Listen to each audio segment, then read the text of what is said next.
Hi, this is Steph. I wanted to talk about our medical system. If you've watched any of my stuff here, you probably know I was a paramedic, and I believe I've talked a bit about our medical system. And I've been on quite the nightmare medical merry-go-round for a very, very long time, which I'm trying to get myself off of. But um, I am I am a proactive person. There's a lot of stuff. Look, I understand, like, if you're in the US, this country is a disaster right now. I mean, it's just an absolute mess, and worldwide, I can't really speak because I'm not in other parts of the world, but you know, instead of just preparing for things that might be coming down the pike, I'd like to see more. Like, why don't we try to prevent some of the things that might be coming down the pike, like war? I hate war. I was in the military. I was just a reservist. I was a hospital corpsman in the Navy, but I was never on active duty. But I had three people that were shipped off the first Iraqi war. I don't know. It was Desert Storm, Desert Shield, and I'm not sure. It was the one in I enlisted in somewhere 91 ish, the end of 91. So I had like a 6 month delay because I had a medical issue, and I had to go back and get another exam, and that issue cleared up, so I was able to enlist. But I did not go with the three people that I knew from my fleet hospital over to Iraq. But my best friend, when she came home, she just was just not the same anymore, and it destroyed our friendship because she just kind of blew up at me one night over nothing, and that was the last time we ever talked. But it's just, to me, there's no reason for it. I mean, I have no inclination to want to go bomb anyone else's country, or you know I think people worldwide just want to live their lives. I've said this before. People just want to live and let live and not be bothered, and at least that's the way I look at it. But and I know I sit here sucking on my cigarettes and drinking my coffee talking about health, but I don't have much else going on in my life. So anyway, I don't know what's coming down the pike, and you really can't gauge it by looking at mainstream media or looking at non-mainstream media. You know, there's a lot of chatter about a lot of stuff, and who knows. But like I said, I prefer to just be one of those people not sitting around going, well, it's the end time, so or well, things just have to play out, or uh, things don't have to do anything as far as I'm concerned. It's just my opinion, but the way I see it, people need to step up to the plate, and instead of always bitching about things, can I say that on YouTube? I don't know, but you know, people need to get involved. Like when I put up the video, Mike's Last Hours, um, comments. I mean, I never expected that thing to get the views. I guess, and I wasn't trying to put like um, clickbaity thumbnail. It's just I was very emotional, and I titled it what I titled it, and it wasn't meant to just get views for the sake of getting views. But I mean, the comments in there for the most part, and if you go, like, say, to a lot of naturopath doctors that have sites on YouTube and other platforms, but on YouTube mostly, um, and you read through comments, like, you just hear the frustration in so many people who go through gaslighting by doctors, so many people who get shipped off to psychiatrists when they're actually having metabolic issues or nutritional deficiencies or what have you. I mean, my best friend here, She lives across the road from me. It was like 2 weeks after Mike's passing. And obviously, I wasn't, I mean, I'm still not feeling great and wonderful, but I'm not clinically depressed. I mean, I'm a human and I was feeling human emotions. And she actually sat here and said, well, maybe you should consider going on an antidepressant. Well, no, maybe I should just sit here and feel the human emotions that I'm supposed to feel and work through this, because going on an antidepressant is not going to bring him back. It's not going to change the way I feel. I mean, this is the mindset that people are in. And there is, um, there's kind of a movement, like a silent movement. I don't really want to call it a movement, but there are people out here who I know have had very bad experiences with the medical community. And this video is directed at anyone, whether you're a provider, an ex-provider like me, maybe you've been providing for a long time, you're thinking of teaching, or you're a patient, or you're just a person who might have a problem down the road. Um, Modern medicine is new, relatively speaking. Okay. The medical system we have now is very, very young compared to what they call alternative medicine, which is actually a misnomer because it's not alternative. It's medicine, like plant medicine, forever and ever was used because, you didn't have pharmacies on every street corner and there were no pharmaceuticals. And I'm going to get to all that in a second here, but we need to start calling actual medicine medicine, you know, or natural medicine, because that's what it is. I mean, it's actual medicine. It actually has healing properties, and so much gets suppressed worldwide, I would say, but mostly in this country and probably like Western countries. There's so much out there that's helpful, but it gets suppressed because if big pharma can't make a profit, you're not going to hear about it, and you got to do a lot of digging. But what I would like to see is more people getting educated about where this system came from, called allopathic medicine. It's oil-based pharmaceutical medicine. And I feel a sneeze coming on. I always have hair up my nose every time I sit here. Maybe it's just a nervous thing. I don't know. But people need to start understanding where this system originated, why it originated, and the fact that they really cannot cure anything. You know, they can put band-aids on something. I think someone's building something up the road there. That's the second load of dirt or gravel, big truck, dump truck. Anyway, it's irrelevant. Um, what was I saying? I don't know what I was saying, so I'll just start over. Um, but yeah, people need to understand this system, and you need to understand that it's not a curative system.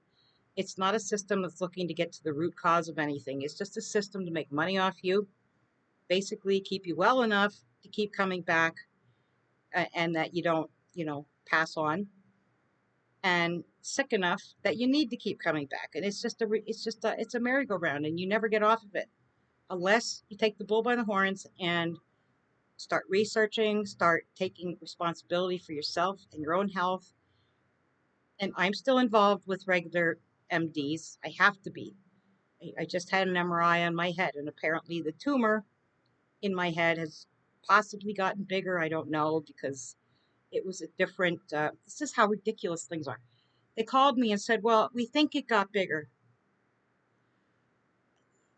because apparently it's a different radiologist," which, you know, I understand that read this MRI compared to whoever read the first one, and they're not sure if it got bigger. And I didn't say anything because I just, I get myself in trouble. But I'm thinking, well, can't you just compare where you measure them? It was like 1.5 centimeters. So if it's bigger than that, then it's gotten bigger. If not, it hasn't gotten. I don't know, but this is what I'm talking about. It's It's frustrating, it's maddening, and this is why I go from doctor to doctor to doctor, because I don't tolerate being patronized. Um, you know, I don't tolerate when they just want to pass something off like, oh, you're just anxious, and hand your prescription for some antidepressant or something. No, I mean, when if I go to a doctor and I'm really physically ill, it's because I'm physically ill and I feel like crap, because it takes a lot for me to call up an office and say, can you squeeze me in because I feel like I'm going to die here. And you get that, oh, you're just a little stressed, and a little pat on the head, and here's your prescription for your antidepressant. I'll dump that doctor in a heartbeat. And I have been through so many doctors out here. We moved up here at the beginning of 2016, March of 16, and I don't even know how many providers I've been through. And I finally found a nice young doctor. Um, he actually said something to me about grounding, and I just looked at him like, because I wasn't expecting that to come out of a regular medical doctor's mouth. And I was like, you know about that? He's like, yeah, I tell all my fibro patients to go out and ground, get your feet in the dirt and stuff. And I said, well, I do that as much as I can. It's just I can't walk without shoes because I my toes have a problem, and I trip over my toes. So I have to have shoes on, but I will sit down, put my feet in the dirt, or when I'm gardening, I don't wear gloves because I just like the feeling, getting my hands in the dirt. But I think I've said that before. Sorry. Um,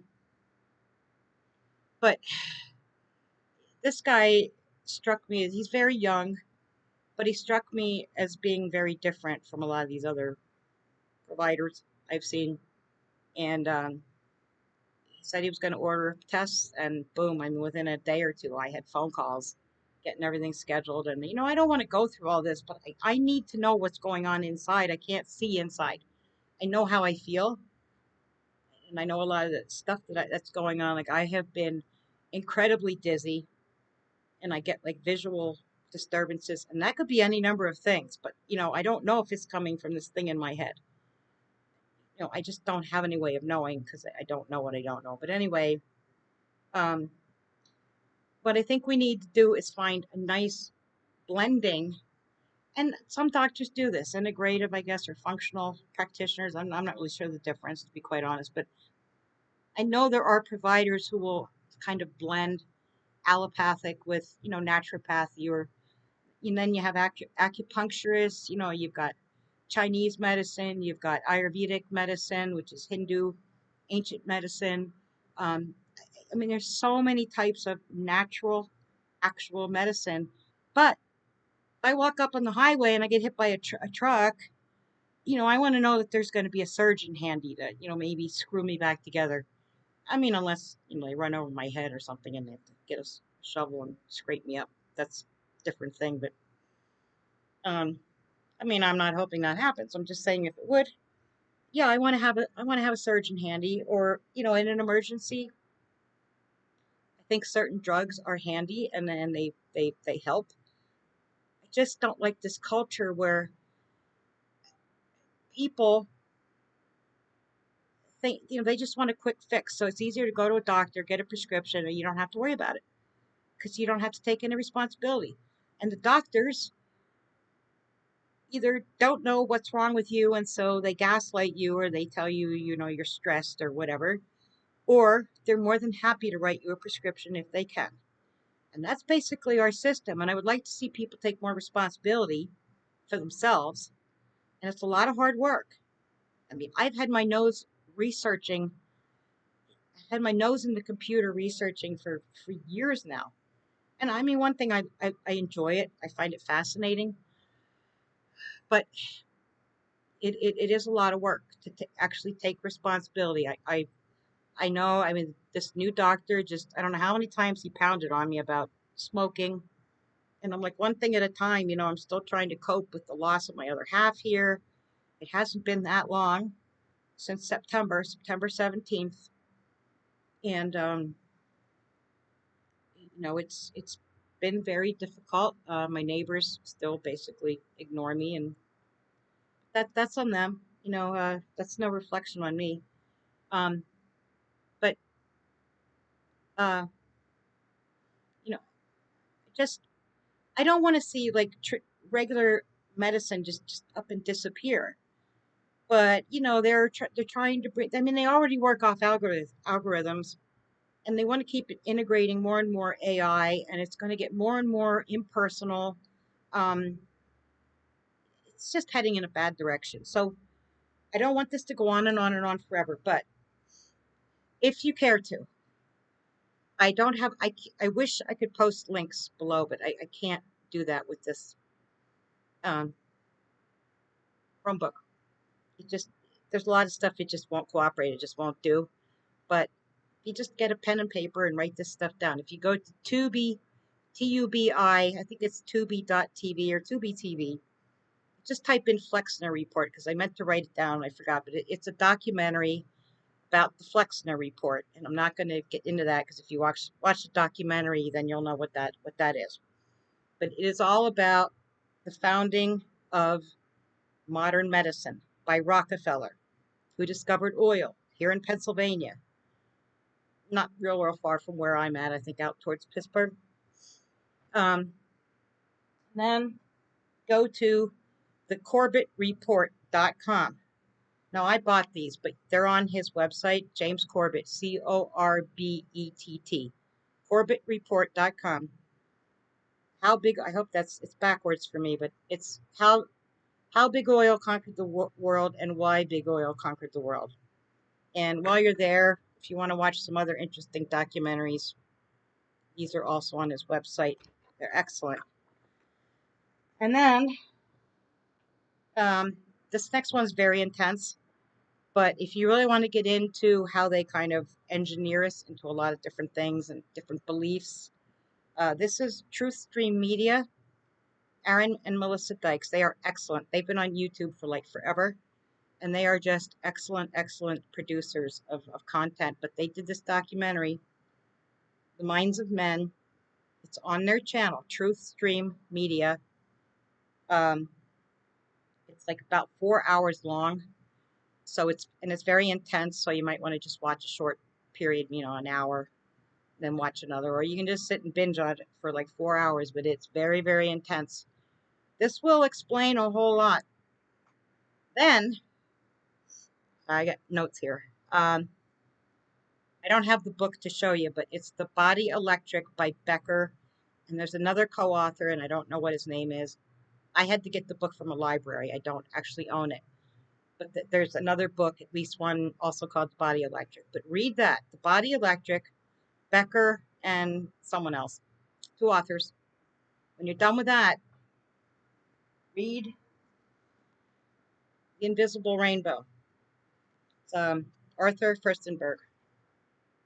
Yeah, Arthur Furstenberg, right? Excellent book. And I'm not going to go into a lot of detail on what all these books are about.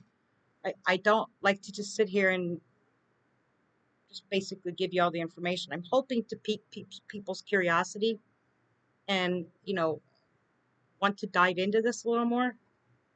Then, good follow-up to The Invisible Rainbow is this one by Joseph Mercola, EMF, or you could probably insert other letters in there, but either way, excellent book. That will give you a basis of how we work, frequencies. Okay, we have a frequency, the earth has a frequency.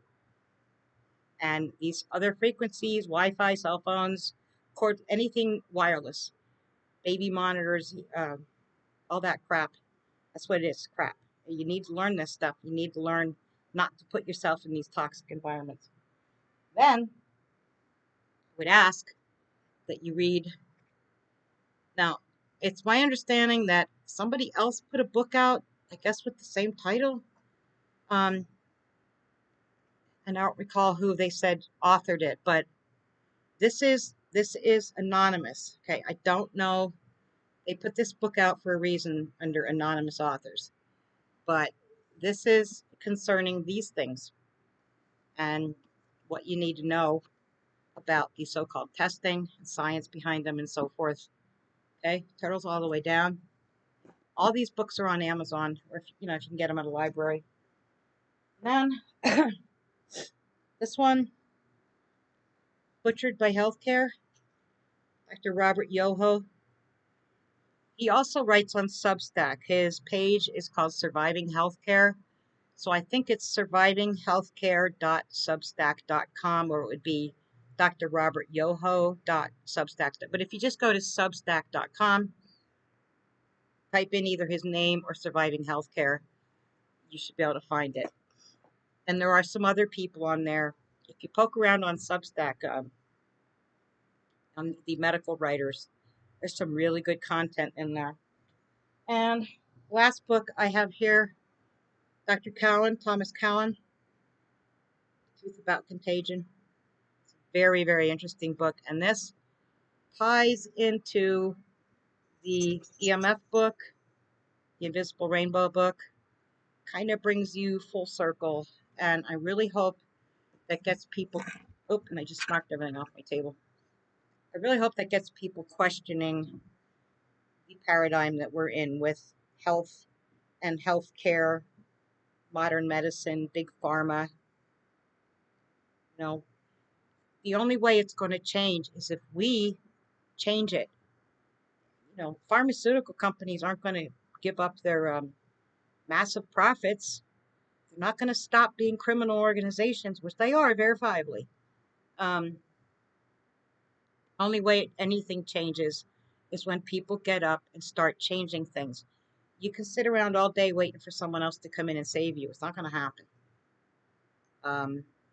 But that was all the books and stuff I had. I have a bug crawling up my arm. I don't. Um, so that, oh, one other thing, I don't have the actual video title, but if you go to a YouTube channel, it's just under this guy's name, Chuck Swindoll. Chuck, Chuck, Swindoll is Swindoll, I believe, or it might be DA. It might be, I don't think it's D. It's either DA or DO. I think it's DOL. Swindoll. He has look for one. It says something about detox. He had cancer, and he put himself on a natural regimen. He never went for any traditional modern medical cancer therapies. He did not do chemo. He didn't do radiation. And my dog's scratching at the door. But real quickly, he did a number of things that I don't really want to get into here. But this is what I'm getting ready to do next month. It's something that's not horrendously expensive. Um, I tried another substance, and for some reason, I get really super hyper on it. I don't know. My system's so weird. I have a really, really high tolerance for like pain pills, which I don't take. But after surgery, I've had like a week or two of stuff, and it would take a boatload of them to knock me out. But anyway, please go and watch his video. It's it's pretty long. I don't know. It's like an hour and a half, two. It might be over two. I'm not really sure. But he goes really into depth. And he completely cured himself of cancer. I don't know what type of cancer he had. Um, and this was a number of years ago, and he is still cancer free. And it's all about detoxing, detoxing your liver, the filtering organs, your liver, your kidneys, your spleen. We have to get all this garbage out of our bodies, because how are we ever going to feel good when our bodies are so bogged down with heavy metals and plastics and fluoride and chlorine in the water and the other chemicals and everything in our food and preservatives and pesticides and herbicides, and just, it's ridiculous. So please, and I'm sorry I can't link everything down below. I know it's real convenient. People just like to go click on something and magically it pops up. But you can stop the video and get a name of something, write it down, and please, you know, even if you don't go with what I'm recommending, try to get out of that mentality of like modern medicine is all we have, because that's not the case. There is so much more out there. And if I had the financial means to avail myself of all of it, I absolutely would, but I don't have the financial means. And that's another thing. I wish our insurance would cover, give us the choice. Like if you want to go to a doctor and pop pills, fine. But if you don't, you want to go a more natural route, I think your insurance should cover that too. But that's not the system we live in. But like I said, the only way it changes is if we step up to the plate and we change it. It's just like with the frequencies.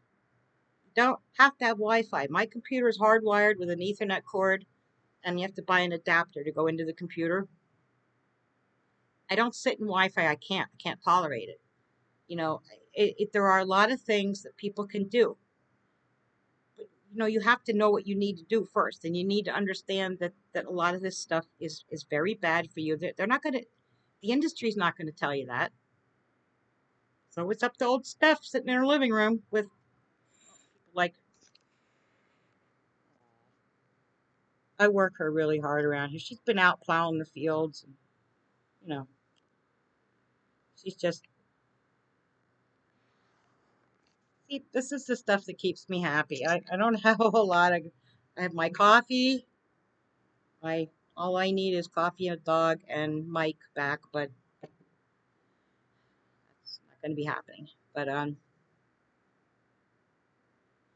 so please join me in trying to get this system where it's actually about health. I'm not counting on the government. I figured that out way back the first time I ever voted, the first and last time I ever voted, because I voted. And sometime down the road, I went, well, that didn't really change much of anything, did it? And everything's just continued to go downhill from there.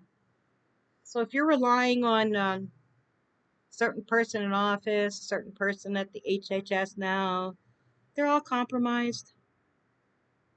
They're all compromised, and it's up to us, folks. We have to change it. So with that, anybody has any other information or if there's something I can help anybody with, my email, if you click on the about, um, yeah, up above, about, my email is there. Feel free anytime to email me. I'd be more than happy if there's something I can help people with. Um, but I am going to start detoxing my liver. I saw somewhere that these dark circles um, sometimes can be indicative of your liver getting clogged up. So we'll see here. Documented today on April 2nd. I didn't want to do this yesterday because everyone was putting out April Fool's videos, and I don't really have anything funny to put out. Um, but I'm seriously gonna see if because there's got to be a reason why my eyes are so black, and like they've pretty much been like this my whole life. I always wondered why I had that, but anyway, it's not old age because they've been there like since I was in my 20s. So anyway, with that having been said, please join me in trying to change this system so we can all get healthier. And I'm not going to say any slogans or anything. We all need to get healthier. We all need to take responsibility to make that happen. And I hope that we will. So, hope you're all doing well. Thank you. And I'll see you next time, whenever that might be. Thanks. Bye.